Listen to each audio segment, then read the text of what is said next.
Hello everyone, कैसे हैं आप सब। तो आज हम नफरत से प्यार की शुरुआत एपिसोड 8 लेकर आए हैं। आई होप कि आप सभी इस स्टोरी को बहुत एंजॉय कर रहे होंगे। अगर स्टोरी पसंद आए तो इसे लाइक करना मत भूलना, और जो चैनल पर न्यू है वो चैनल को सब्सक्राइब जरूर करें ताकि उन्हें अगली स्टोरी का नोटिफिकेशन इजीली मिल जाए। तो शुरू करते हैं अपनी आज की स्टोरी। चाहत मिश्री को खींच के अपने खाली क्लासरूम में ले जाती है। उसके पीछे उसके सारे दोस्त आ जाते हैं। चाहत लाके मिश्री को छोड़ के कहती है, अब बताओ मुझे साफ साफ बात क्या है। मिश्री एक नजर वीर और विहान को देखती है और बोलना शुरू करती है। कल रात जब हम लोग जेल में बंद थे तब मिस्टर रुद्रा पता नहीं कहां से आ गए और अपनी बाहों में उठा के तुमको वहां से ले गए। उनके जाने के बाद हम सब अपनी फैमिली का इंतजार कर रहे थे। तभी वहां कुछ लोग आए और पुलिस वालों के साथ साथ हम लोगों को भी उठा के ले गए। हमको तो पता नहीं था कि ये किसके लोग हैं, पर कुछ देर बाद वहां जब मिस्टर रुद्रा आए तब पता चला उन्होंने हम सब के साथ साथ उस क्लब के भी लोगों को उठवा लिया। उसके बाद उन्होंने सबसे एक एक करके सवाल किया कि उनकी बच्ची के साथ क्या क्या हुआ, पर फिर विहान ने उनको सारा सच बताया। सच जान के मिस्टर रुद्रा का गुस्सा कितना डरावना था कि क्या बताओ। उन्होंने उस पुलिस वालों ने मारा और उस लड़के का पता किया जिसने तुम्हें साथ बदतमीजी की थी कि वो कौन और कहाँ है। फिर इंस्पेक्टर ने बताया कि वो कमिश्नर का बेटा था, इसीलिए उन्होंने उसे जाने दिया। यह सुन के मिस्टर रुद्र को बहुत गुस्सा आया और उन्होंने उसे सस्पेंड कर दिया और उसे क्लब के ओनर को भी मारा, क्योंकि उसके क्लब में क्रिमिनल को एंट्री दी और वहां स्टाफ के होते हुए भी वो वॉशरूम चला गया। इसीलिए उन्होंने उसका क्लब भी पूरा तुड़वा दिया। तभी वीर आगे आके कहता है, कुछ भी कहो चाहत, पर वो तुम्हारी बहुत केयर करते हैं। पहले तुमको जेल से निकाला और उसके बाद तुमको परेशान करने वालों को सजा दी। विहान भी कहता है, मिस्टर रुद्र का ऑरा, उनकी पर्सनैलिटी ऐसे है कि इतना बड़ा पुलिस ऑफिसर उनके पैरों में गर्ल भीख मांग रहा था जब हमें पता चला उस कमिश्नर ने अपने बेटे को मार दिया। यह देख के तो मैं समझ गया यह मिस्टर रुद्र का काम है। उनके अलावा ऐसा कोई नहीं कर सकता। कल तो हमें लगा कि हम मर ही जाएंगे, पर उन्होंने हमें अपने बॉडीगार्ड के घर पहुंचाया। मिश्री, हाँ सही कहा, मुझे तो मिस्टर रुद्र बहुत पसंद आए। मैं तो उनकी फैन हो गई। वही यह सब सुन के चाहत किसी सदमे में थी। रुद्र आज सुबह हमेशा की तरह नॉर्मल था। उसके देख के लगा ही नहीं कि कल रात कितना सब कुछ हुआ होगा। वही करण भी रुद्र की बातें सुन के शोक में था। वो जानता था कि रुद्र एक पावरफुल इंसान है, पर वो इतना डेंजर है यह नहीं पता था। वही चाहत को कहीं खोया देख के मिश्री उसको हिलाते हुए कहती है, क्या हुआ चाहत, कहाँ खो गई। ये सुन के चाहत होश में आती है और सब बाय बोल के बिना क्लासेस अटेंड किया वहां चली जाती है। उसके ऐसा जाते देख के सब कहते हैं, इसे क्या हुआ। वही चाहत गेट से बाहर आके लंबी लंबी सांसें लेते हैं। उसे समझ नहीं आ रहा था कि रुद्र ने ऐसा क्यों किया, और उसने उसे यह सब बताया भी नहीं। वो कल के लिए इतने सारे लोगों को जिंदगी कैसे भर सकता है, कैसे इतने सारे लोगों को स्पेंड कर सकता है, कैसे इतने बड़े क्लब को तुड़वा सकता है, और उस लड़के के मौत के पीछे क्या रुद्र था। उसे कुछ समझ नहीं आ रहा था कि उसने ऐसा क्यों किया। ये सारे सवाल उसके दिमाग में चल रहे थे और उसे बहुत परेशान कर रहे थे। उसे उसके सारे सवालों के जवाब चाहिए थे। ये सब सोच के वो ऑटो करती है, उसमें बैठ के चली जाती है। थोड़ी देर बाद उसका ऑटो एक बड़ी सी बिल्डिंग के सकने रुकता है जिसमें बड़ा बड़ा लिखा था दीवान इंडस्ट्रीज। चाहत एक नजर अपने सामने उस आलीशान बिल्डिंग को देखती है और फिर उसके अंदर चली जाती है। अंदर से भी ऑफिस बहुत आलीशान था। चाहत जिंदगी में पहली बार ऑफिस आई थी। वही सारा स्टाफ काम कर रहा था। चाहत ये सब देख के गहरी सांस लेकर रिसेप्शनिस्ट के पास जाती है। रिसेप्शनिस्ट को देखकर कहता है, यस मैम। चाहत सुन के कहती है, मुझे अंकल से मिलना है। सेक्शनिस्ट उसकी बात सुनकर, सॉरी मैम, क्या आप उनका नाम बता सकती है। चाहत एक नजर उसको देखते हैं और फिर कहती है, रुद्र देवान। ये नाम सुन के रिसेप्शनिस्ट चाहत को ऊपर से नीचे तक दिखाता है और अपने मन में कहता है, क्या इस लड़की का दिमाग की स्क्रू ढीला है जो उसे रुद्र देवान अंकल लग रहे हैं। वही चाहत फिर कहती है, मुझे उनसे मिलना है। ये सुन रिसेप्शनिस्ट अपना सिर हिलाकर कहता है, ओके मैम, आपके पास अपॉइंटमेंट है, ये सुन के चाहत कहती है, नहीं मेरे पास अपॉइंटमेंट तो नहीं है। ये सुन वो रिसेप्शनिस्ट कहता, सॉरी मैम, ईमा अपॉइंटमेंट के प्रेसिडेंट से कोई नहीं मिल सकता। सुन के चाहत कहती है, नहीं, पर मुझे उनसे मिलना जरूरी है। तभी वहां पर उसको शिव नजर आ जाता है और ये देख चाहत जल्दी से आवाज लगती है, मिस्टर शिव। शिवा पलट के चाहत को देखता है और कहता है, मिस चाहत आप यहां। चाहत उसको देख के, हाँ मुझे अंकल से कुछ काम था, तो आप मुझे मिलवा देंगे। शिव एक पल को चुप रहता है और फिर कुछ सोच के, ओके चाहत, आप मेरे साथ चलाए।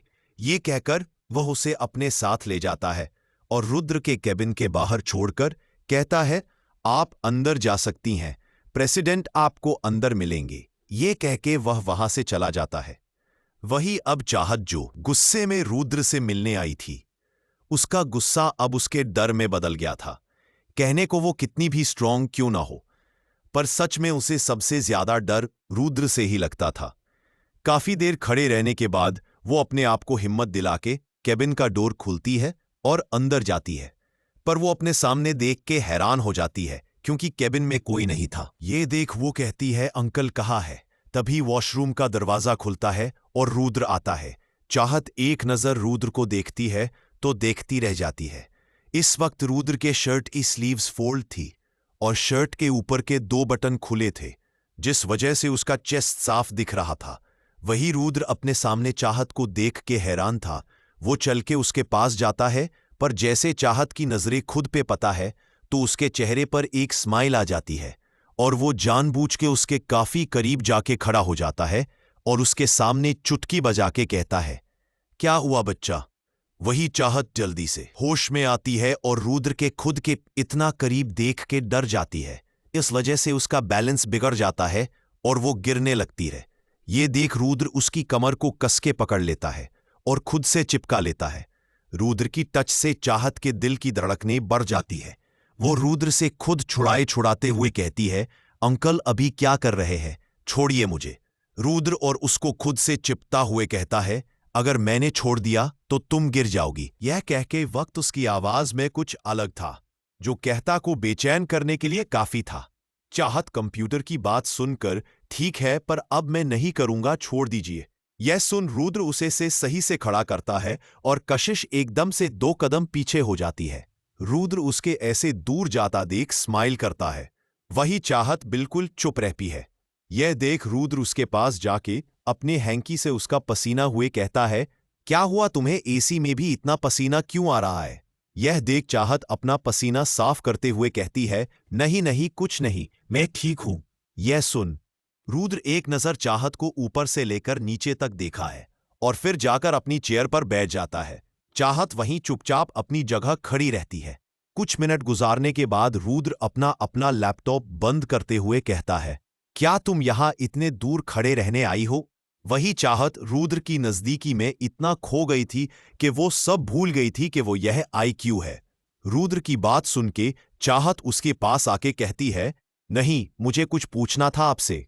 रुद्र बिना एक्सप्रेशन के, हाँ ठीक है बोलो। यह सुन चाहत को अंदर ही अंदर काफी डर लगता है, पर फिर भी मत करते हुए कहती है, वह मुझे मेरे दोस्तों ने बताया कि कल आपने उनको और बाकी सबको किडनैप कर लिया था और अपने उन पुलिस वालों को भी सस्पेंड कर दिया और साथ ही साथ वो क्लब भी तोड़वा दिया। रुद्र चाहत की पूरी बात सुनता है, फिर अपनी जगह से खड़ा होकर उसके बिल्कुल नजदीक चला जाता है। ये देख चाहत पीछे होने लगती है, पर रुद्र उसके और पास जाता है।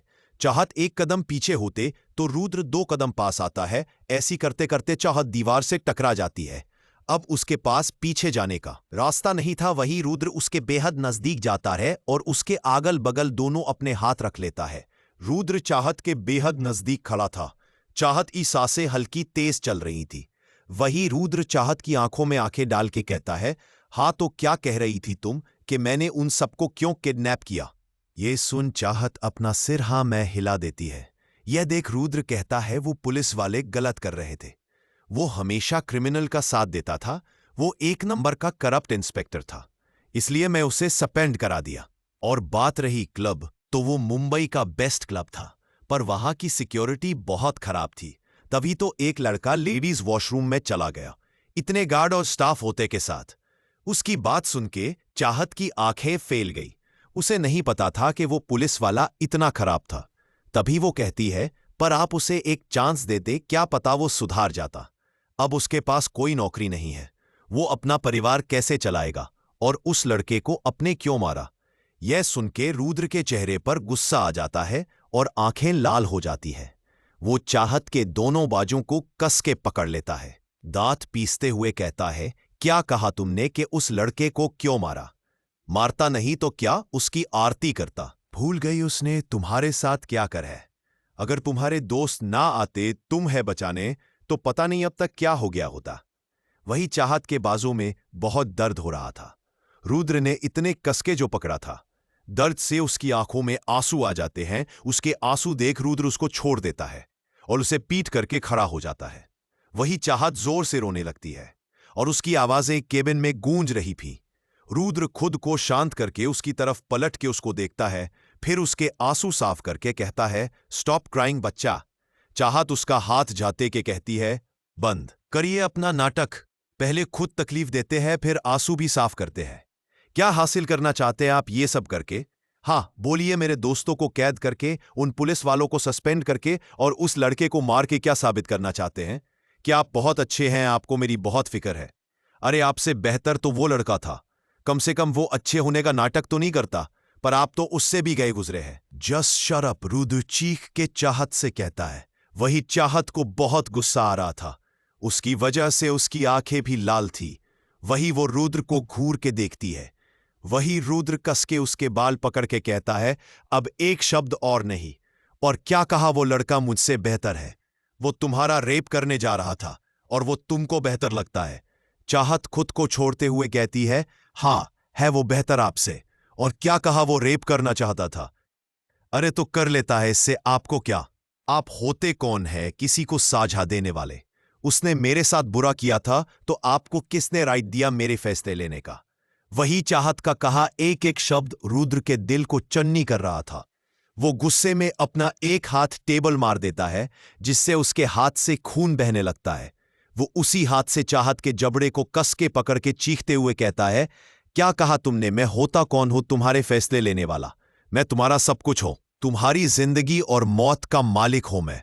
अगर किसी ने तुम्हारी तरफ आंख उठा के भी देखा ना, तो मैं उसे ऐसी मौत दूंगा कि देखने वाली के रूह कांप जाए। सब कहते वक्त रुद्र किसी साइको से काम नहीं लग रहा था। वही रुद्र का यह रूप देखकर चाहत अंदर तक कांप गई थी और उसका चेहरा रुद्र के खून से पूरा सन गया था। अपनी बात कह के रुद्र उसका जबड़ा छोड़ के कहता है, मुझे उम्मीद है तुम मेरी बात याद रखोगी। यह कह के वो अपनी जेब से रुमाल निकल के उसका पूरा चेहरा साफ करता है जहां खून लग गया था। वो यह सब इतने प्यार से कर रहा था कि जैसे अभी कुछ हुआ ही ना हो। वही चाहत तो किसी स्टैचू की तरह खड़ी थी, रुद्र जो कर रहा था उसको करने दे रही थी। वही रुद्र उसका पूरा चेहरा साफ करके टेबल से पानी उठा के उसको पिलाता है। वही चाहत की नजर रुद्र के हाथ पे थी जहां से अब खून आ रहा था। यह देख वो कहती है, आपको चोट आई है। उसकी बात सुन के रुद्र एक नजर अपने हाथ को देखता है और कहता है, छोटी सी चोट है, सही हो जाएगी। यह कह के वो एक बेल प्रेस करता, तभी एक बॉडीगार्ड आता है। रुद्र उसको देके बच्ची को घर छोड़ आओ। यह सुन के चाहत कहती है, नहीं नहीं, मैं खुद चली जाऊंगी। यह सुन के रुद्र एक बार उसे फिर घूर के देखता है तो चाहत अपना सिर झुका लेती है। यह देख रुद्र उस बॉडीगार्ड के साथ चाहत को घर भेज देता है। उसके जाने के बाद वो अपनी चोट को देख के स्माइल करता है और कहता है, तेरे दिए तो मुझे जख्म भी अच्छे लगते हैं। यह कह के वो अपने हाथ पट्टी करके काम करने लगता है। वहीं चाहत जैसे ही ऑफिस से निकला के कार में बैठती है तो उसके कान में रुद्र के कहे शब्द गूंजने लगते हैं और उसकी आंखों में आंसू आ जाते हैं। नाइट बार एक लड़की जल्दी से अपनी कार से निकल के उस बार में जाती है और एक कोने में बैठ जाती है। तभी वहां एक आदमी आता है, उसके सामने वाली चेयर पे बैठ जाता है। वो लड़की देख के कहती है, काम हुआ? ये सुन वो आदमी कहता है, नताशा मैडम, मैं कहता ना सब पता कर लोगा। ये करके वो कुछ फोटोज उसके पास सामने रख देता है। वहीं नताशा वो फोटोज देखती है। पहला फोटो देखती है, तभी वो आदमी कहता है, मैडम ये लड़की चाहत की दोस्त ये भी चाहत का अच्छा दोस्त है और ये भी अमीर है। फिर तीसरा फोटो देख के ये लड़का के नाम विहान है, ये भी चाहत का अच्छा दोस्त है और ये भी अमीर घर का है। इसके बाप इंपोर्ट और एक्सपोर्ट का बिजनेस है। फिर चौथा फोटो नताशा जैसे देखती है तो देखती रह जाती है। उसके मुंह से निकलता है करण कपूर। ये देख वो आदमी कहता है, यस मैडम, ये लड़का का नाम करण कपूर है और ये बहुत बड़ा इंडिया का सुपरस्टार है। और मजे की बात यह है कि ये जो चाहत है इसको प्यार करता है। वही ये सुन नताशा अंदर तक से जल भुन जाती है। उसको बर्दाश्त नहीं हो रहा था कि चाहत के सब अमीर लोग दोस्त हैं और जो उसे पसंद करता है वो इतना अमीर और बड़ा सुपरस्टार होगा। वो अपने मन में कहती है, वो चाहत का तुम तो बड़ी चालाक निकली शक्ल, इतनी मासूम और अंदर से इतनी चालाक, तुमने इतना लंबा हाथ मारा, डायरेक्ट इतने बड़े एक्टर को फंसा लिया। Not bad, not bad. वो आदमी फिर कुछ और फोटोज देता है जहां करण और चाहत गले लगे हुए थे। वही कुछ फोटोज क्लब की थी जहां चाहत और करण साथ डांस कर रहे थे। सारी फोटो देखकर नताशा स्माइल करते हुए कहती है, अब आएगा मजा जब ये फोटोज रुद्र देखागा। तुमको खुद जान से मार देगा और तुम मेरे रास्ते से साफ। मैडम एक और बात, कल रात यह लड़की और उसके दोस्त को पुलिस अरेस्ट करके ले गई, पर उसकी बेल किसने कराई पता नहीं चल पाया। ये कह के वो चाहत के पुलिस के साथ उसकी कार में बैठे फोटोज देता है। ये सुन नताशा करण और चाहत के फोटो अपने हैंडबैग में डाल के कहती है, कोई बात नहीं, तुमने अच्छा काम किया।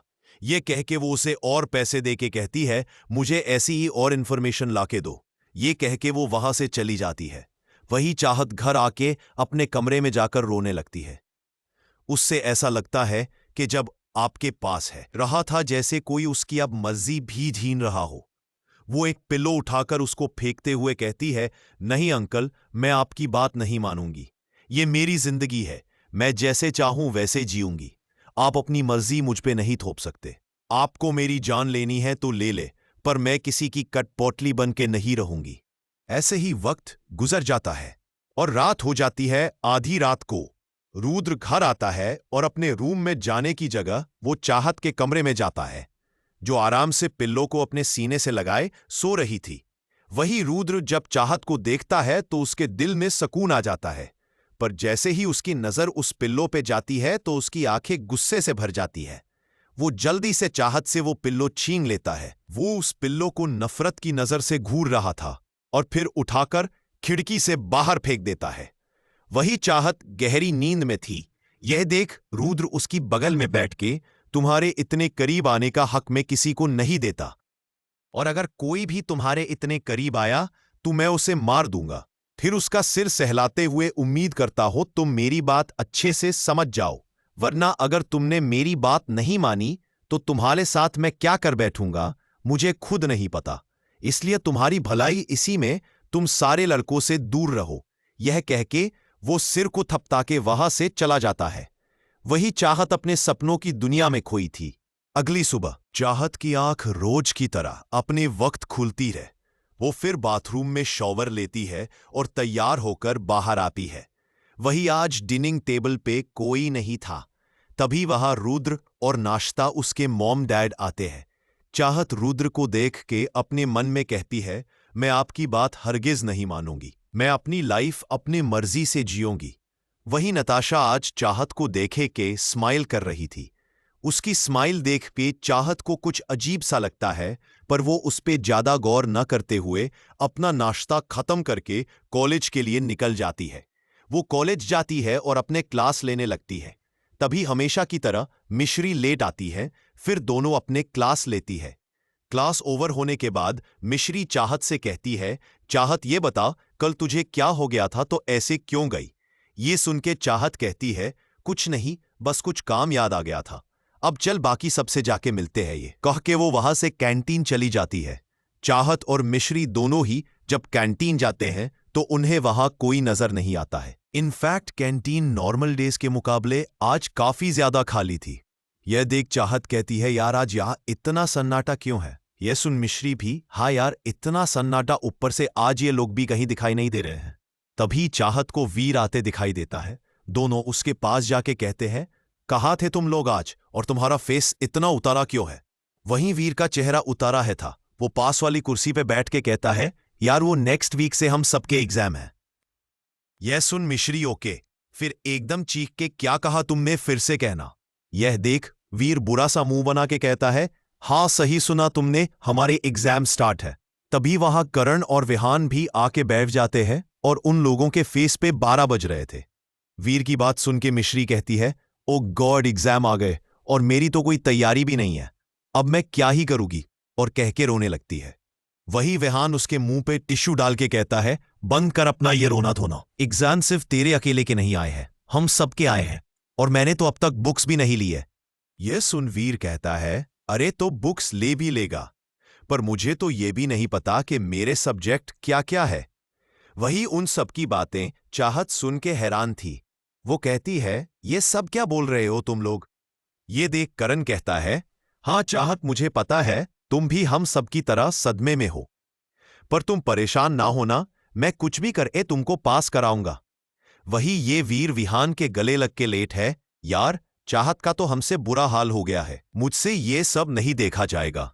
वही सबकी बात सुन के चाहत को चक्कर आने लगते हैं। वो कहती है, तुम लोग पागल हो गए हो क्या? और करण तुम ये बताओ, तुम मुझे पास क्यों करोगे? मैं खुद पास कर लूंगी। और अच्छी बात है हमारे एग्जाम आ गए हैं, मेरी तो पूरी तैयारी है, बस कुछ चैप्टर रह गए हैं, वो भी जल्दी ही पढ़ लोगी। वही चाहत की बात सुन के मिश्री के मुंह से टिश्यू निकल के उड़ जाता है। वीर और विहान भी अपना मुंह खोले उसको देख रहे थे। वीर जल्दी से खड़ा होके उसके पास आके हाथ जोड़ के कहता है, देवी मां आप महान है, क्या आप हम लोगों की मदद करेगी ताकि हम अपने परीक्षा में सफल हो सके? वही वीर को देख के करण, विहान और मिश्री भी हाथ जोड़ के खड़े हो जाते हैं। उनको चाहत में देवी मां नजर आ रही थी, जो उनकी डूबती नैया को पार लगा दे। चाहत कहती है, ये तुम सब क्या कर रहे हो तुम लोग? मैं तुम्हारी हेल्प करूंगी, बस ये सब बंद करो। वही वीर सुन के कहता है, जय हो देवी मां की, इन्होंने हमारी प्रार्थना इतनी जल्दी स्वीकार कर ली है, जय हो। तभी वो तीनों लोग चिल्ला के कहते हैं, देवी मां की जय हो, जय हो। ये देख चाहत वीर के सर पर एक चपत लगाते हुए कहती है, ये क्या देवी मां लगा रखा है? मैं कोई देवी मां नहीं हूं, समझ में आ रहा? और ये सब अपना नाटक बंद करो। वही मिश्री जल्दी से जाके उसको गले लग के कहती है, यार तू हमारी हेल्प करेगी ना? ये सुन चाहत कहती है, हाँ बाबा करोगी। वही करण के दिमाग में आइडिया आता है, वो कहता है, तो क्यों ना तुम हम सबको पढ़ने आ जाओ मेरे घर पे, वहां मिश्री, वीर और विहान भी आ जाएंगे, कॉलेज में वैसे भी मुझसे पढ़ाई नहीं होती। ये सुन चाहत सोच में पड़ जाती है कि वो हाँ कहे या ना। तभी उसे रुद्र की बात याद आती है। ये याद आते ही उसकी गुस्सा आने लगता है। वो अपने मन में कहती है, मैं वही करूंगी जो मेरा मन होगा। ये सोच के वो स्माइल करके कहती है, ओके मैं आ जाऊंगी। वही चाहत की हाँ सुन के करण को बहुत अच्छा लगता है। वो सोचने लगता है कि वो अब चाहत के दिल में अपनी जगह बांधेगा। वही वो लोग कुछ देर और बात करते हैं। फिर कॉलेज खत्म होने के बाद वो सब अपने अपने घर आ जाते हैं। वही चाहत भी अपने घर आ जाती है। वो अपने कमरे में जाके बेड पे लेट जाती है, पर अब उसे समझ नहीं आ रहा था कि उसने हाँ करके कोई गलती तो नहीं कर दी। अगर रुद्र को गुस्सा आ गया तो उसे कैसे संभालेगी? वही यह सोच के वो बहुत परेशान होती है, पर फिर वह अपने आप से कहती है कि मैं तो बस उन लोगों की हेल्प करने जा रही हूं और इसमें कोई बुराई नहीं है। यह कहकर वह अपने आप को समझने लगती है। वही नताशा अपनी मॉम को करण और चाहत की फोटो दिखाकर कहती है, मॉम आज आप पॉपकॉर्न लेकर तैयार रहेगा, आज तो एक ऐसी फिल्म चलेगी जिसका एंड बहुत ही इंटरेस्टिंग होने वाला है। तभी उसकी मॉम वो फोटो देखकर कहती है, ये चाहत तो जितना हम समझते थे उससे कहीं ज्यादा चालाक निकली। एक तरफ इसने अपने पीछे रुद्र को लगा रखा है और दूसरी तरफ इसने इस हीरो को अपने पीछे घुमा रखा है। मानना पड़ेगा इतनी सी उम्र में इतनी चालाक है। वही नताशा कहती है, हाँ चालाक तो बहुत है, पर अब नहीं, अब इसकी सारी चालाकी मैं निकालूंगी। वही नताशा की मॉम नताशा के सिर पर एक थप्पड़ लगाकर कहती है, तुम एक नंबर की बेवकूफ लड़की हो। तुम्हें क्या लगता है तुम ये फोटो दिखाकर रुद्र के सामने चाहत को गलत साबित कर सकती हो? अगर चाहत ने ये कह दिया कि ये लड़का सिर्फ उसका दोस्त है तो तुम क्या कर लोगी? क्योंकि इस फोटो में ऐसा कुछ नहीं है जो रुद्र उस लड़की को इस घर से निकाल दे या उसकी जान ले ले। मुझे तो ये फोटो देखने में नॉर्मल ही लग रहे हैं। फिर वह नताशा को दिखाकर कहती है, देखो इसमें क्या गलत है? क्या दो दोस्त आपस में गले नहीं मिलते या डांस नहीं कर सकते? वही अपनी मॉम की बात समझकर कहती है, हाँ मॉम, आप सही कह रही हैं। मैंने तो ये सोचा ही नहीं। ये सुनकर नताशा की मॉम कहती है, इसलिए मैं तुमको बेवकूफ कहती हूं। अपनी मॉम से इंसल्ट सुन के नताशा कहती है, बस प्लीज मॉम, अब मुझे सुनने के अलावा आपके पास अगर कोई आइडिया हो तो बताओ। ये सुन नताशा की मॉम स्माइल करके नताशा को समझाते हुए कहती है, देखो नताशा, ये सब करने का अभी सही वक्त नहीं है। तुम थोड़ा रुको और कुछ ऐसे सबूत इकट्ठा करो जिससे यह साबित हो सके कि चाहत का सच में इस हीरो से अफेयर चल रहा है। इन दो चार फोटो से यह कहीं साबित नहीं होता। और अगर चाहत के खिलाफ कोई सबूत ना बने तो उसके खिलाफ सबूत बनाओ, उसे फांसाओ और ऐसा फांसाओ कि वो चाह के भी उससे निकल ना सके। अपनी मॉम की बात सुन के नताशा उनके हाथ चूम के कहती है, ओह मॉम, यू आर ग्रेट। क्या आइडिया दिया आपने। अब बस आप देखो मैं क्या करती हूं। वही शाम हो चुकी थी, चाहत तैयार हो चुकी थी करण के घर जाने के लिए। उससे अंदर ही अंदर डर सता रहा था और उसे थोड़ा अजीब भी लग रहा था क्योंकि वो आज तक किसी के भी घर नहीं गई थी। चाहत अपने आप को एक बार शीशे में देखती है। आज उसने पीच कलर का कुर्ती और प्लाजो सूट पहना था, कानों में व्हाइट स्टड और बाल खुले, उसमें वो बहुत सुंदर लग रही थी।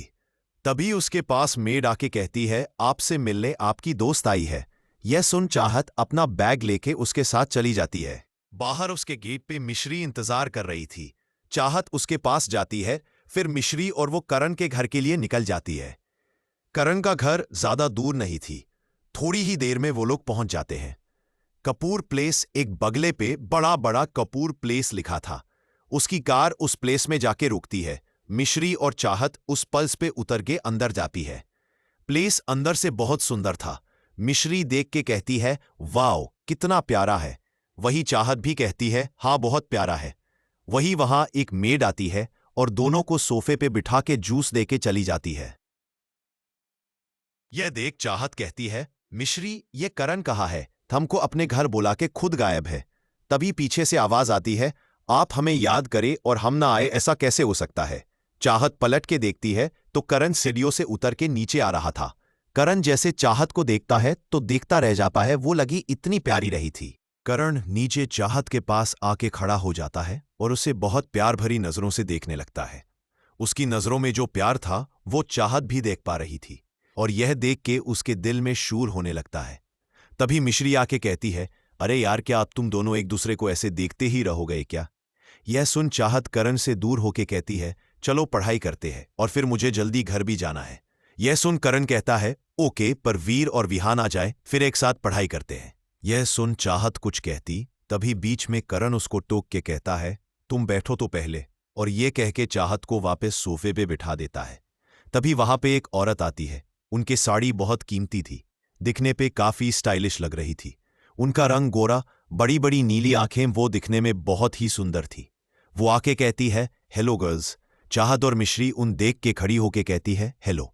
यह देख करण कहता है, चाहत मिलो, ये मेरी मॉम है। यह सुन चाहत उस औरत को देखती रहे, फिर कहती है, क्या यह तुम्हारी मॉम है? She is so beautiful. मुझे लगा कि यह तुम्हारी बड़ी बहन है। मिश्री भी स्माइल करके, यस एब्सोल्युटली, आपको देख के कोई कह ही नहीं सकता कि आपका इतना बड़ा बेटा भी होगा। वो औरत जिसका नाम राधा कपूर था, वो हंस के कहती है, बस करो यार, तुम लड़कियां भी ना कुछ भी बोलती हो। वैसे ये पहली बार है जब करण ने किसी लड़कियों को घर बुलाया है, वरना हमेशा मुझे इसके साथ वो दो पागलों के अलावा कोई नहीं दिखता। मिश्री कहती है, आंटी आप क्या वीर और विहान की बात कर रही है? तभी राधा हंस के, हाँ वही दोनों। ये सुन चाहत और मिश्री जोर से हंसने लगती है। उनकी हंसी सुन के प्लेस में आते हुए वीर और विहान सुन के कहते हैं, क्या बात है, किस बात पे इतनी हंसी आ रही है? वही सब उन दोनों को देख के फिर हंसने लगते हैं। वही वीर और विहान उन सबको कंफ्यूजन से देखने लगते हैं। राधा जी सबको देख के कहती है, चलो बच्चों, अब तुम लोग बातें करो, कुछ चाहिए हो तो मेरे से कह देना। यह कह के वो वहां से चली गई। चाहत उन सबको देख के, चलो बहुत हो गया हंसी मजाक, अब जिस काम से आए हैं वो कर ले। यह कह के वो अपने बैग से बुक निकल लेती है। वही बाकी सब भी अपनी बुक्स और लैपटॉप निकल लेते हैं। चाहत एक एक करके सारे क्वेश्चन सॉल्व करके बता रही थी। वही मिश्री को हर सवाल में कुछ ना कुछ डाउट रह जा रहा था, जिसको चाहत बहुत अच्छे से क्लियर करा रही थी। वही करण परकाम और चाहत को ज्यादा निहार रहा था। चाहत का बार बार अपने बाल पीछे करना, कभी पेन अपने कान के पीछे लगना, तो कभी उस पेन से बालों का बन बनाना। करण का पढ़ाई में काम और चाहत पे फोकस ज्यादा था। 2 घंटे कंटिन्यू पढ़ाई करने के बाद वीर वही फैल के कहता है, अब बस, अब मुझसे और पढ़ा नहीं जाएगा। यह देख बाकी सब भी हाँ में हाँ मिलते हुए कहते हैं, हाँ हाँ, अब और नहीं। तभी करण कहता है, क्यों, अभी तो बहुत पढ़ना है। चाहत, तुम पढ़ाओ। ये देख बाकी सब करण को जानलेवा नजरों से घूर के देखते हैं। वही चाहत उन लोगों की हालत देख के कहती है, ओके ओके, अब रोना बंद करो, बाकी हम कल पढ़ेंगे। ये सुन करण आंखों में चमक लिए कहता है, ओके ओके डन, कल फिर हम सब यही मेरे घर पे पढ़ेंगे। वही ये सुन चाहत कुछ नहीं कहती, फिर खड़ी होते हुए कहती है, अच्छा अच्छा, बहुत लेट हो गया है, अब मुझे चलना चाहिए। ये कह के वे जाने लगती है। तभी करण उसको रोकते हुए कहता है, चाहत सुनो ना, अभी कुछ देर में चले जाना, जब तक तुमको मैं घर तो दिखा दो। ये कह के वो उसे ले जाने लगता है। वहीं मिश्री उसके पीछे जाने लगती है। ये देख वीर मिश्री का हाथ पकड़ के कहता है, चलो तुमको मैं प्लेस दिखाऊं। ये कह के वो उसे दूसरी तरफ ले जाना लगता है। करण चाहत को लेके 3rd फ्लोर पे आता है। वो उसे एक कमरे लेके जाता है। चाहत उस कमरे को देख के कहती है, वाओ, ये रूम तो बहुत सुंदर है, किसका रूम है? ये सुन करण स्माइल करके कहता है, मेरा है। फिर मन में और जल्दी ये तुम्हारा भी रूम होगा। उसकी बात सुन के चाहत कहती है, सच में करण, तुम्हारा घर भी बहुत प्यारा है। तुम्हारी इतनी अच्छी मॉम है तुम्हारे पास, इतने सपोर्टिव दोस्त है, सच में तुम बहुत किस्मत वाले हो। वरना किसी के पास तो कहने के लिए भी कोई अपना नहीं होता, कोई अपना घर नहीं होता। ये सब कह के वक्त उसकी आवाज भरी हो जाती है।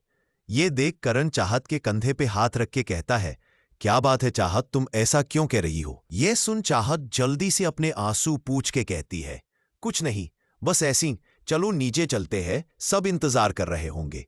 यह कह के वो जाने लगती है। तभी करण उसका हाथ पकड़ के अपने पास खींच लेता है, जिससे चाहत उसके नजदीक आके खड़ी हो जाती है। ये देख करण कहता है, कितना इमेजिन किया है मैंने, तुम है इस कमरे में। थोड़ी देर रुक जाओ, मुझे देख तो लेने दो, तुम इस कमरे में लगती कैसी हो। उसकी बात सुन के चाहत का दिल जोर से धड़कने लगता है। वो करण की नजरें खुद पे महसूस करती है तो ऐसे अजीब एहसास होने लगता है। वो बिना एक पल वहां से रोके बाहर भाग जाती है। वही करण उसको जाते हुए देख के तसके अपनी आंखें बंद करके कहता है, आज तुमने मेरे घर और अमरे में कदम रखा है, बहुत जल्द यह कमरा और घर तुम्हारा होगा। यह कह के उसके होठों पे एक स्माइल आ जाती है। वही चाहत कमरे से बाहर आके दीवार से लग जाती है। उसकी सांसें बहुत तेज चल रही थी। उसके कान में करण कहे शब्द गूंज रहे थे। उसके अब भी खुद के ऊपर करण की नजरें महसूस हो रही थी। वो अपने दिल पे हाथ रख के कहती है, यह क्या हो रहा है मुझे? चाहत अपने आप को काबू में करने की कोशिश करती है। तभी उसके कान में एक आवाज पड़ती है, क्या हुआ, तुम यहां क्या कर रही हो? चाहत आवाज की ओर देखती है तो वहां उसे वीर और मिश्री दिखाई पड़ते हैं। यह देख वो कहती है, नहीं नहीं, बस ऐसे ही खड़ी थी, अब मैं चलती हूं, मुझे लेट हो रहा है। यह कह के वो वहां से भाग के नीचे आ जाती है। विहान उसको देखता है, पर चाहत बहुत स्पीड से वहां से निकल के पल्स के बाहर चली जाती है। करण अपने कमरे की विंडो से चाहत को जाता हुआ देख रहा था। चाहत को देख के वो कहता है, तुम कुछ खुद बोलो ना बोलो, तुम्हारे दिल की धड़कन मुझे तुम्हारा हाल बता गई। वही चाहत बीच रोड पे खड़ी थी। वो जल्दी से एक ऑटो में बैठ के निकल जाती है। उसका दिल बेचैन था। उसे समझ नहीं आ रहा था कि करण की बातें उसे इतना इफेक्ट क्यों कर रही है, क्यों उसकी नजदीकी से उसका दिल तेज तेज धड़क रहा था। तभी उसके कानों में रुद्र कही बात याद आती है तो एक पल में उसके चेहरे पर डर आ जाता है। तभी उसकी ऑटो रोकती है। चाहत पैसे देके उतर जाती है और भागने अंदर चली जाती है। तभी उसे गायत्री नजर आती है। वो चाहत को ऐसे भाग के आता देख के कहती है, तुम इतनी देर में कहां से आ रही हो और ऐसे भाग क्यों रही हो? यह सुन चाहत अपने आप को नॉर्मल करते हुए कहती है, वो आंटी माँ मेरी दोस्त है ना मिश्री, उसके घर गई थी पढ़ाई करने के लिए, हमारे एग्जाम आ गए हैं। यह सुन गायत्री कुछ नहीं कहती है और सिर हिला के चली जाती है। चाहत भी अपने कमरे में आके फ्रेश होने चली जाती है। फ्रेश होके वो डिनर करके अपनी पढ़ाई करने लगती है। तभी वो एक सवाल पे आके अटक जाती है। चाहत उस सवाल को बार बार करती है पर हर बार उसका आंसर गलत आ रहा था। ये देख चाहत को गुस्सा आने लगता है पर वो हार नहीं मानती और वो सवाल बार बार करने लगती है। पर इतने अटेम्प्ट करने के बाद भी उसका जवाब नहीं आया। वो करते करते वहीं टेबल पे बैठी सो गई। देर रात रुद्र घर आता है और हमेशा की तरह अपने कमरे में जाने की बजाय वो सीधा चाहत के कमरे जाता है। पर जैसे वो कमरे का नज़ारा देखता है तो उसकी आईब्रो आपस में सिमट जाती है। कमरे में हर तरफ पेपर ही पेपर फैले थे और चाहत टेबल पे सर रख के सो रही रहे। यह देख रुद्र चाहत के पास जाता है। तू देखता है चाहत पढ़ते पढ़ते सो गई। तभी वो एक पेपर उठा के देखता है, फिर बाकी पेपर देखता है। वो चाहत की हाथ में बुक का सवाल देख स्माइल करता है, फिर एक पेपर पे उस सवाल को सॉल्व कर देता है। उसने वो सवाल 2 मिनट में सॉल्व कर दिया था। ... वो एक नजर चाहत को देखता है जिसके चेहरे पर साफ साफ थकान नजर आ रही थी। वो नीचे झुक के चाहत को अपनी गोद में उठा लेता है और बहुत ही आराम से जाके बेड पे लेटा के ब्लैंकेट उठा देता है। फिर कुछ पल उसके ऐसे देखने के बाद वो कमरे से निकल के अपने कमरे में चला जाता है। नेक्स्ट मॉर्निंग चाहत की आंख अलार्म की बेल से खुलती है। वो कसमसाते हुए उठ के बैठती है। वो अपनी आंखें मालती हुई जैसे अपने कमरे का हाल देखती है तो उसे रात का सब याद आता है। वो खुद से कहती है, मैं तो कल टेबल पे बैठ के पढ़ाई कर रही थी तो मैं बेड पे कैसे आई है। खुद से सवाल करके चाहत जल्दी से खड़ी होती है। तभी उसकी नजर सामने टेबल पे रखे पेपर पे जाती है। वो पेपर देखती है तो हैरानी से देखने लगती। वो देख कहती है, ये किसने किया? ये आंसर को बिल्कुल ठीक है। ये देख वो आंसर देखने लगती है। वही करण भी जल्दी उठ के जिम करता है।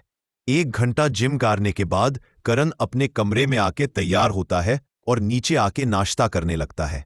तभी उसकी मॉम आके कहती है, क्या बात है, आज मेरा बेटा बिल्कुल टाइम रेडी होके आ गया।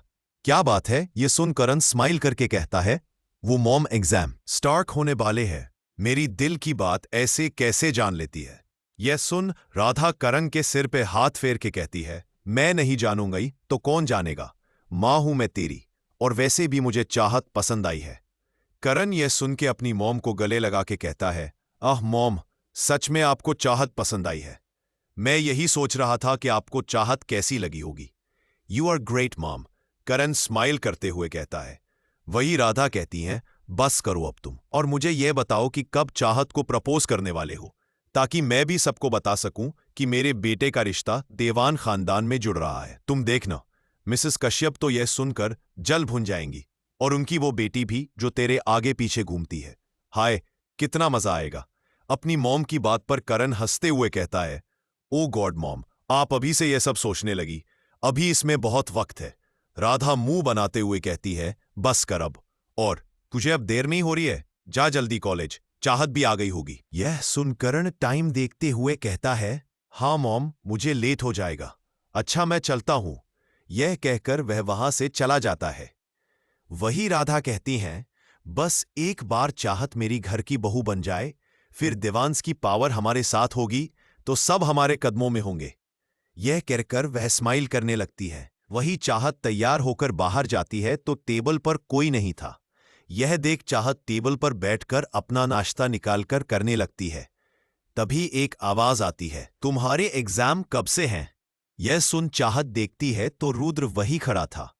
चाहत अपनी जगह से खड़े होकर रुद्र को देखते हुए कहती है, मेरे एग्जाम कल से स्टार्ट है। यह सुन रुद्र कुछ नहीं कहता और अपना नाश्ता करने लगता है। दोनों बस चुपचाप अपना नाश्ता कर रहे थे।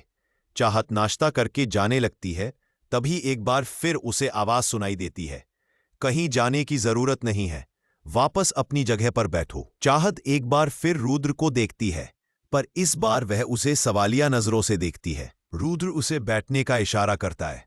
चाहत चुपचाप बैठ जाती है। तभी वहां पर एक मेड आकर उसे दूध का गिलास देती है। चाहत रुद्र को देखती है, फिर दूध के गिलास को देखती है और मुंह बनाकर कहती है, यह दूध आप मुझे क्यों दे रही है? मैंने तो नाश्ता कर लिया। वही रुद्र अपनी ब्लैक कॉफी पीते हुए कहता है, तुमसे यहां कोई पूछ नहीं रहा है। यह मेरा ऑर्डर है कि यह दूध का गिलास उठाओ और पियो। फिर उस मेड की तरफ देखकर कहता है, आज से हर रोज यह दूध पीकर कॉलेज जाएगी, और जिस दिन यह दूध ना पिए उस दिन यह कॉलेज नहीं जाएगी, समझ आया? यह सुन मेड अपना सिर हिलाकर कहती है, जी प्रेसिडेंट। वही रुद्र अपनी बात कहकर अपना कोट पहनकर ऑफिस चला जाता है। चाहत रुद्र को खुन्नस भरी नजरों से देखती है। फिर वह उस दूध को देखती है और ना चाहते हुए भी पी लेती है। और क्योंकि उसे कॉलेज के लिए लेट हो रहा था, इसलिए वह जल्दी पीकर कॉलेज के लिए निकल जाती है। चाहत कॉलेज जाती है तो क्लास में सारे बच्चे आ चुके थे। वह जल्दी से जाकर मिश्री के पास बैठ जाती है। मिश्री उसको देखकर कहती है, आज तुम लेट कैसे? चाहत कहती है, छोड़ना यार, लंबी कहानी है। यह कहकर वह अपनी बुक्स निकालकर पढ़ने लगती है। क्लास ओवर होने के बाद वो दोनों जब कैंटीन आती हैं तो आज कैंटीन का हाल थोड़ा अलग था। सबके पास बुक्स थीं और सब पढ़ाई कर रहे थे।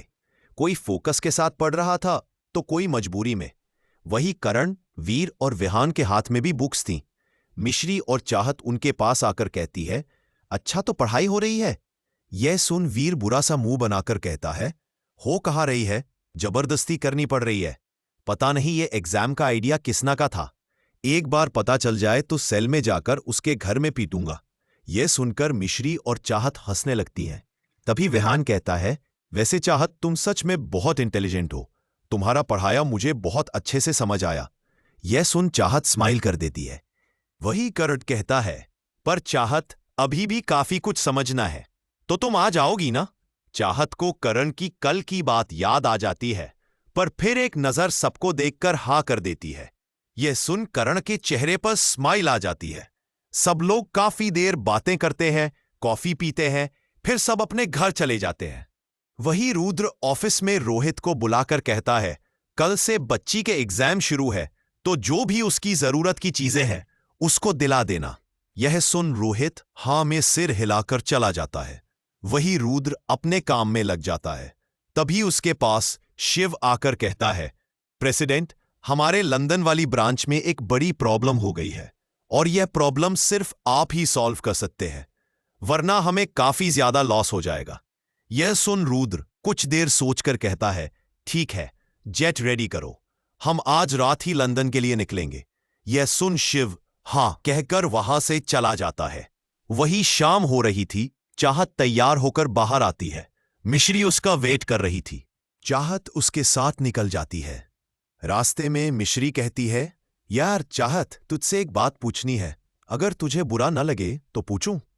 यह सुन चाहत हल्का हंसती हुई कहती है, यह कैसा सवाल है मिश्री? तुम मेरी बेस्ट फ्रेंड हो। तुम मुझसे जो भी बात पूछनी है डायरेक्ट पूछ सकती हो।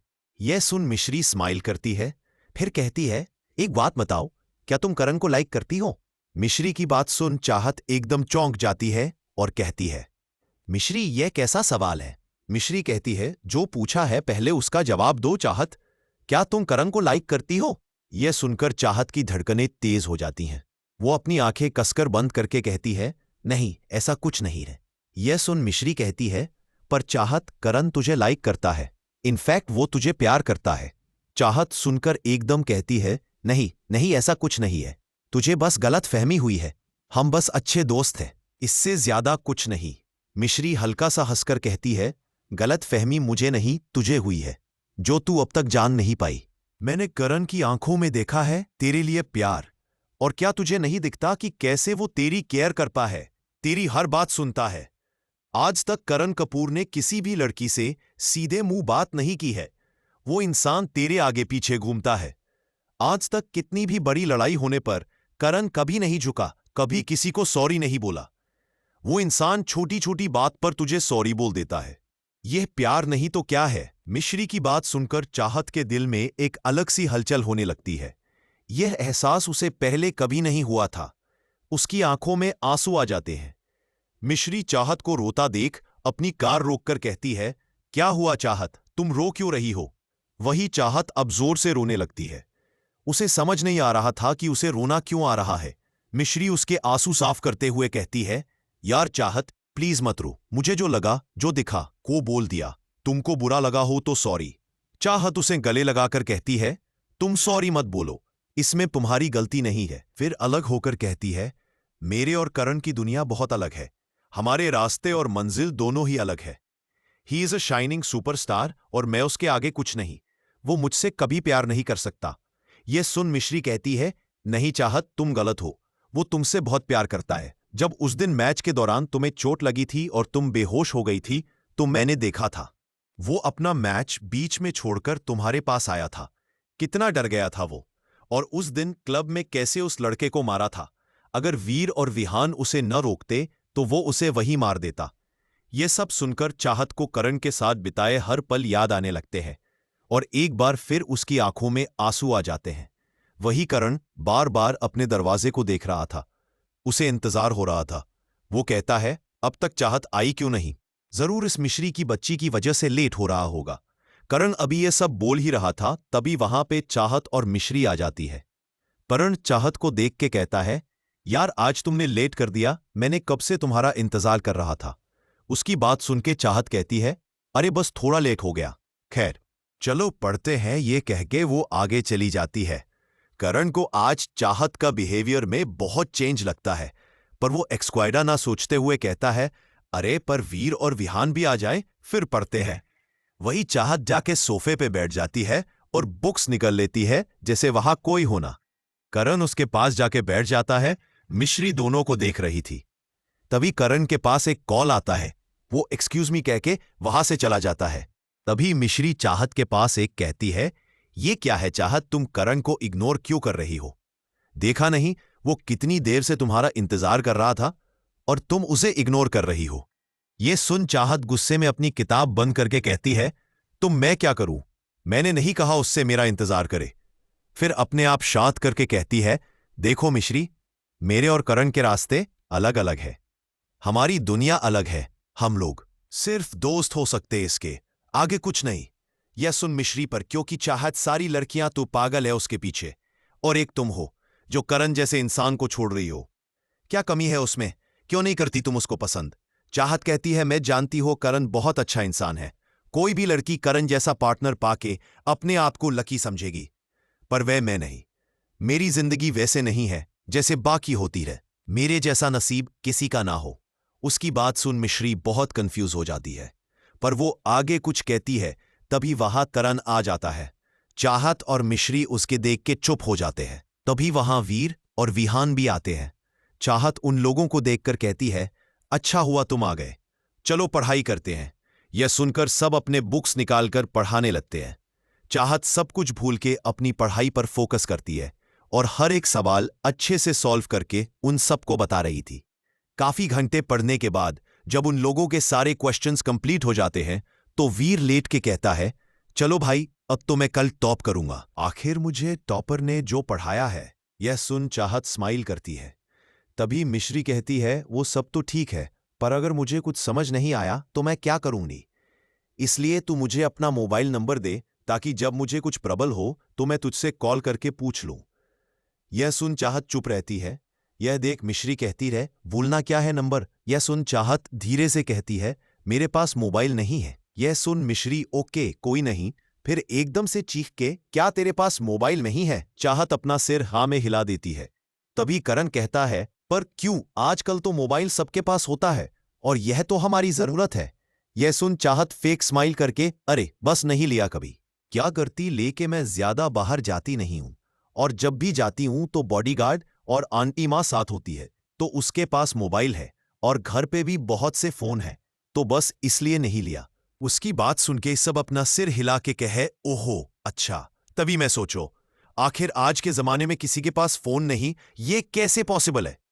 वही चाहत अपना बैग पैक करके जाने लगती है। तभी कारण कहता है, क्या हुआ चाहत, इतनी जल्दी जा रही हो? थोड़ी देर रोको ना। चाहत करण को देखकर कहती है, अरे नहीं कल एग्जाम है ना, तो अब घर जाकर पढ़ाई करूंगी और जल्दी सोऊंगी ताकि कल समय पर उठ पाऊं। करण कहता है, ठीक है, पर फिर भी थोड़ी देर रुक जाओ। यह सुन चाहत आगे कुछ नहीं रहती और अपना सर हाँ में हिला देती है। यह देख कारण उसका हाथ पकड़ के अपने साथ छत पर ले जाता है। चाहत छत पर आकर सामने का नजारा देखते हैं, जहां पर बहुत खूबसूरत सा गार्डन था और झूले लगे हुए थे। कशिश देखकर कहती है, वह कितना सुंदर है। तभी करण स्माइल करके कहता रहे, हां पर तुमसे ज्यादा नहीं। यह सुन चाहत के दिल की धड़कन अचानक तेज हो जाती है। वही कारण उसके धड़कन सुन के कहता है, क्या हुआ चाहत, तुम्हारा दिल इतनी जोरों से क्यों धड़क रहा है? यह सुन चाहत अपना सिर उठा के करण को देखती है। उसकी इंटेंस नजरों को देखकर चेहरा दूसरी तरफ करके कहती है, नहीं ऐसा नहीं है, मैं बिल्कुल ठीक हूं। यह सुन करण स्माइल करके कहता है, अच्छा ठीक है। फिर वो उसका हाथ पकड़ के उसकी झूले पे बैठा देता है और खुद उसके पीछे आके उसे झूलाने लगता है। वही चाहत को बहुत अच्छा फील हो रहा था। चांद की रोशनी में चाहत का चेहरा चमक रहा था और वो हद से ज्यादा हसीन लग रही थी। तभी एक हवा का झोंका चाहत के चेहरे को चूम के चला गया, जिससे उसकी जुल्फें उसके चेहरे पर आ गई। यह देख करण उस जुल्फों को उसके कान के पीछे करके कहता है, जो करती हैं जुल्फें पहरा तेरे चेहरे पर आकर, छुपा लेते हैं बादल जैसे चांद को जाकर। उसकी बात सुन चाहत जो आंखें बंद करी थी, वो अपनी आंखें खुल के कारण को देखती है, जो उसे मोहब्बत भरी नजरों से देख रहा था। चाहत जल्दी से झूले से उतर के खड़ी होती है और जाने लगती है। करण उसको रोकने के लिए जाता, पर चाहत जल्दी से वहां से भाग जाती है। वही मिश्री उसको ऐसे भागता हुआ देख के कहती है, कुछ तो है जो चाहत छुपा रही है, उसकी वो बातें, और आज के जमाने में किसके पास मोबाइल नहीं होता है, कुछ तो है जो मुझे पता लगना है। यह कह के वो भी वहां से अपने घर चली जाती है। वही चाहत घर आके सीधा अपने कमरे में जाके रोने लगती है। उसे करण का प्यार महसूस हो रहा था, पर वो उसे कैसे बताए कि उसकी दुनिया बहुत अलग है। वो एक चमकता सितारा है और मैं एक कातिल की बेटी। यह कह के वो रोने लगती है और भगवान से शिकायत करते हुए कहती है, क्यों भगवान, क्यों मेरी किस्मत ऐसी बनाई, जहां मैं अपनी मर्जी से सांस भी नहीं ले सकती है। वही करण बेचैनी से अपने कमरे में घूम रहा था। उसको डर सता रहा था कि कहीं उसकी बातें चाहत को बुरी न लग गया हो। वह अपने आप पर गुस्सा करके कहता है, क्यों मैं अपना जज्बातों को काबू में नहीं कर पाया। अगर चाहत मुझे ना चाहती हूं तो क्या पता वो मुझसे दोस्ती तोड़ दे। नो, मैं ऐसा नहीं होने दूंगा। मैं उसको दोस्ती नहीं तोड़ने दूंगा। मैं सब बर्दाश्त कर सकता हूं, पर उसकी नाराजगी नहीं। वही चाहत रोते रोते बिना खाना खाए सो गई थी। तभी उसके रूम का डोर नॉक होता है, जिससे चाहत की नींद टूट जाती है और वह उठ के दरवाजा खोलती है तो उसके सामने रोहित खड़ा था और उसके हाथ में एक बड़ा बैग था। वो चाहत को देख के स्माइल करते हुए, गुड इवनिंग मिस चाहत, ये आपके लिए, ये कह के वो उसे बैग दे के चला जाता है। वही चाहत हैरानी से उसे जाता हुआ देख रही थी। उसके जाने के बाद चाहत रूम में आती है और बैग खुलती है तो उसमें ब्रांडेड पेन पेपर और भी बहुत सामान था। साथ में एक बॉक्स था। चाहत बॉक्स ओपन करती है तो उसमें लैपटॉप था। ये देख चाहत पहले तो हैरान होती है, फिर खुश हो जाती है और उस लैपटॉप को लेकर बेड पर कूदने लगती है। वह इस टाइम बिल्कुल 5 साल वाली बच्ची लग रही थी। लैपटॉप देखती है जो काफी महंगा था। तभी वो लैपटॉप ओपन करके देखती है तो वो नॉर्मल लैपटॉप नहीं बल्कि मैकबुक था। वो है लेटेस्ट। वो ये देख के काफी खुश हो जाती है, पर वो सोचती है कि रुद्र ने उसे ये क्यों दिया। वो खुशी में कूद रही थी। तभी कमरे में गायत्री आ जाती है। वो उसको ऐसे कूदते हुए देख के कहती है, चाहत तुम ऐसे क्यों कूद रही हो। चाहत उनके पास जाके उनके गोल गोल घुमका के कहती है, आंटी माँ, मुझे लैपटॉप मिला है, ये देखिए। गायत्री लैपटॉप देख के कहती है, ये तो बहुत महंगा होगा, पर ये किसने दिया। ये सुन चाहत बेड पे बैठ के कहती है, वो डेविल अंकल ने दिया है। यह सुन गायत्री खुश होके, ये तो बहुत अच्छी बात है, मेरे छोटे साहब बहुत अच्छे हैं। वो बिल्कुल नारियल की तरह है, ऊपर से सख्त और अंदर में नरम। यह सुन चाहत बुरा सा मुंह बन के, नहीं आंटी माँ, ये आपकी गलतफहमी है, वो साफ एक डेविल है जिसने मुझे कैद कर रखा है। गायत्री उसकी बात सुन के, ठीक है, अब ये सब छोड़ो और चल के खाना खा लो। यह सुन वो उनके साथ जाके डिनर करने लगती है। वही रात में जब रुद्र घर आता है तो वो अपने में कमरे में जाके कुछ पैकिंग करके वहां से निकल जाता है। पर वो जाता इससे पहले उसका दिल एक बार चाहत को देखने करता है। उसके कदम अपने आप उसके कमरे की तरफ चल दिए। वो कमर में आया तो चाहत बुक्स के पकड़ी सो रही थी। यह देख रुद्र हल्का मुस्कुरा के उसके हाथ से किताब लेके टेबल पे रख देता है और प्यार से उसके बाल सहल के कहता है, खूब दिल लगा के पढ़ना, मैं जल्दी ही वापस आऊंगा। यह कह के वो एक पेपर पे कुछ लिख के चला जाता है। रुद्र की कार मुंबई एयरपोर्ट पे रोकी। रोहित ने जल्दी से गेट खोला। रुद्र बाहर आके रोहित की तरफ देख के, बच्ची का ख्याल रखना, ये कह के वो जल्दी से जाके अपने जेट में बैठ गया। उसके पीछे जाके शिव बैठ गया। रोहित उसके साथ नहीं गया। अगली सुबह आज एग्जाम था। चाहत जल्दी उठा के बैठ जाती है। तभी उसकी नजर अपने बगल में रखी एक नोट्स पे जाती है, जहां लिखा था, ऑल द बेस्ट बच्चा। ये पढ़ के उसके चेहरे पर अपने आप स्माइल आ जाती है। फिर वो जल्दी से तैयार होके बाहर जाती है, अपना नाश्ता करके कॉलेज निकल जाती है। जैसे वह कॉलेज के अंदर जाती है तो वहां पर उसे अपने सारे दोस्त नजर आ जाते हैं। वह सबके पास चली जाती है। मिश्री बहुत नर्वस हो रही थी। चाहत उसको देखकर कहती, यार इतना क्यों परेशान हो रही हो, देखना तुम बहुत अच्छे पेपर करके आओगे। तभी वहां एक बेल बजती है और सब अपने क्लासरूम में चले जाते हैं। फिर पेपर स्टार्ट होता है। 3 घंटे बाद सब अपना पेपर पूरा करके बाहर आते हैं। चाहत काफी खुश थी, उसका पेपर अच्छा गया था। इनफैक्ट सभी खुश थे, सबका पेपर अच्छा गया था। तभी करण चाहत से कहता है, वैसे मेरा एग्जाम सिर्फ तुम्हारी वजह से अच्छा गया है। चाहत कुछ नहीं कहती, बस स्माइल कर देती है। उसका कुछ न बोलना करण को अच्छा नहीं लगा। तभी मिश्री चाहत की तरफ देख कहती है, I have something for you. यह सुन चाहत सरप्राइज्ड होके क्या? यह सुन मिश्री अपने बैग से एक बॉक्स निकल के उसको देती है। चाहत उस बॉक्स को खुल के देखती है तो उसमें एक मोबाइल था। मिश्री उसको हैरान देख के कहती है, वो तुमको तो मोबाइल की नीड नहीं थी, पर हमें तुम्हारी है, इसलिए यह मोबाइल तुम्हारे लिए, और मैंने ऑलरेडी इसमें सबके कॉन्टैक्ट नंबर सेव कर दिए हैं और सिम भी डाल दिया है। चाहत उसे फोन को देखकर कहती है, नहीं नहीं मिश्री, मैं तुमसे इतना महंगा गिफ्ट नहीं ले सकती। मिश्री उसको घूर के देखे और कहती है, क्यों तू मेरी बेस्ट फ्रेंड नहीं है क्या? क्या मैं तुझे एक फोन भी गिफ्ट नहीं कर सकती? तूने हमें इतना अच्छे से पढ़ाया, और वैसे भी अभी एग्जाम खत्म नहीं हुए हैं, बहुत बाकी है। मुझे तेरी हेल्प चाहिए, इसीलिए फोन दिया है ताकि मैं तुझसे कभी भी बात कर सकूं। ये सुन चाहत स्माइल करके, थैंक यू यार, तो बहुत अच्छी है। वो ही करण बस चाहत को देख रहा था, जो उसके तरफ देख तक नहीं रही थी। ये देख उसे काफी बुरा लगता है। अब आगे फोन मिलने के बाद करण कहता है, ओके चलो सब चल के एक कॉफी पीते हैं। यह सुन सब कहते हैं, हाँ हाँ चलो, पर चाहत कहती है, पर नहीं जा सकती है, तुम लोग जाओ। यह सुन वीर कहता है, क्यों चाहत, क्या हुआ? चाहत स्माइल करके, अरे कल भी एग्जाम है, उसका पढ़ना है और मैं बहुत थक गई हूं, इसलिए मैं बस अब घर जाऊंगी।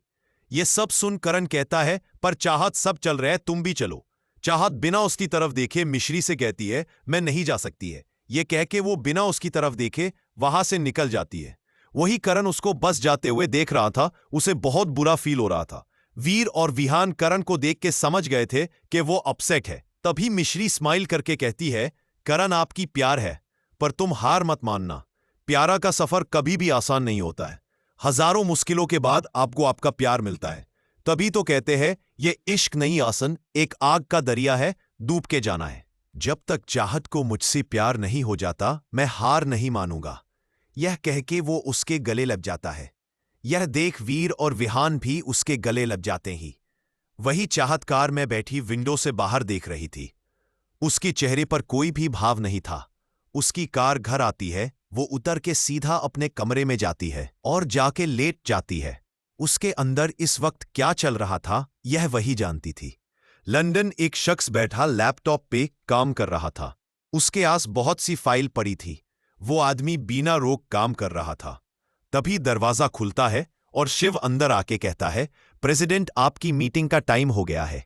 यह सुन रुद्र, जो लैपटॉप पे काम कर रहा था, उसके हाथ रुक जाते हैं। वो सामने खड़े शिव से कहता है, okay you go, I am coming. यह सुन शिव वहां से चला जाता है। थोड़ी देर बाद मीटिंग रूम का दरवाजा खुलता है और रुद्र अंदर आता है। सारे बोर्ड ऑफ डायरेक्टर्स और एम्प्लॉयज खड़े हो जाते हैं। रुद्र बिना किसी की तरफ देखे अपनी चेयर पे बैठ जाता है और मीटिंग स्टार्ट होती है। शिव पिछले कुछ मंथ्स की प्रोग्रेस रिपोर्ट प्रोजेक्टर पे दिखा रहा था, जहां कंटिन्यूअसली लॉस शो हो रहा था। शिव एंड मैं कहता है, इस रिपोर्ट के अकॉर्डिंग देवान इंडस्ट्रीज को 1 मंथ में अप्रॉक्सीमेटली 1 बिलियन का लॉस हुआ। 1 बिलियन यह अमाउंट सुन के सबके चेहरे पे पसीने आ जाता है। वही रुद्र के चेहरे पर कोई भाव नहीं था। वही एक एक बोर्ड मेंबर्स कहता है, प्रेसिडेंट हम सब अपना काम अच्छे से कर रहे हैं, पर फिर भी थोड़ा लॉस हो गया। यह सुन रुद्र एक नजर उस इंसान को देख के कहता है, थोड़ा सा। यह सुन वो बोर्ड मेंबर अपनी गर्दन शर्म से नीचे कर लेता है। यह देख रुद्र शिव से कहता है, मुझे इसकी डिटेल रिपोर्ट अपने डेस्क पे चाहिए और इंडस्ट्रीज का सीए भी। यह सुन शिव हाँ में सिर हिलाता है। रुद्र खड़ा होके वहां से चला जाता है। रुद्र जब से आया था बिना रोक काम कर रहा था। इंडस्ट्रीज में इतनी प्रॉब्लम जो थी, काफी देर बैक टू बैक मीटिंग करने के बाद रुद्र हल्का थक गया था, पर उसके चेहरे पर कोई फर्क नहीं था। तभी शिव कहता है, आई थिंक प्रेसिडेंट आपको थोड़ा रेस्ट कर लेना चाहिए। यह कह के वो वहां से चला जाता है। वही रुद्र अपना कोट उतार के सोफे पे सिर एक के अपनी आंखें बंद करके बैठ जाता है। तभी उसकी नजरों के सामने चाहत का चेहरा आ जाता है, जो सो रही थी। सोते में वो बहुत मासूम लग रही थी। यह देख रुद्र के चेहरे पर स्माइल आ जाती है। वहीं चाहत की नींद एक रिंग की आवाज से खुलती है। वो आसपास देखती है तो उसके बैग में आवाज आ रही थी। वो बैग खोलती है तो उसका फोन बज रहा था। यह देख चाहत फोन देखती है तो उस पे मिश्री नाम शो हो रहा था। चाहत जल्दी से वो कॉल उठा लेती है। तभी मिश्री कहती है, कहाँ थी इतनी देर में कॉल उठाया। यह सुन चाहत स्माइल करके, अरे वो मैं सो गई थी। यह सुन मिश्री, अच्छा बच्चों मुझे एग्जाम की टेंशन में नींद नहीं आ रही और तुम सो रही थी। चलो अब जल्दी मेरी प्रॉब्लम सॉल्व करो। यह सुन चाहत स्माइल करके उसे समझने लगती है। तो आपको ये एपिसोड कैसा लगा हमें कमेंट बॉक्स में जरूर बताएं और आगे जानने के लिए चैनल को सब्सक्राइब जरूर करें। आप लोगों को क्या लगता है आगे क्या होने वाला है स्टोरी में, और चाहत को किससे प्यार होगा, करण से या रुद्र से? इसके लिए बने रहिए नाइट टॉक पर और हमें कमेंट्स करके बताइए कि आपको स्टोरी कैसी लग रही है। Thanks for watching.